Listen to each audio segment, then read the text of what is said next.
ชุมของพวกเฮาจะได้สุมใส่มาฮอดปี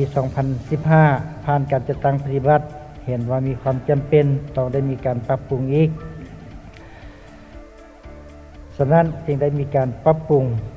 กฎหมายดังกล่าวในปี 2015 ซึ่งเป็นฉบับปรับปรุงเลขที่ 62 ลงวันที่ 16 กรกฎาคม ปี 2015 กฎหมายฉบับนี้ได้กำหนดการศึกษาก่อนวัยเรียนซึ่งมีโรงเลี้ยงเด็กนี่รับเด็กแต่อายุ 3 เดือนจนฮอด 3 ปีส่วนโรงเรียนอนุบาลนั้นจะรับเด็กอายุ 3 ปี 5 ปีหรือ 6 ปี ระบบการศึกษาสามัญ12 ปีคือยังรักษาไว้5 + 4 + 3 อาชีวศึกษา 3 ปี มหาวิทยาลัยนี่4 ปีถึง 6 ปีหรือบางกรณี 7 ปีตามหลักสูตรพร้อมเดียวกันนั้นก็ได้เพิ่มเวียกงานประกันคุณภาพการศึกษาและเวียกงานข้อวุฒิการศึกษาเข้าใหม่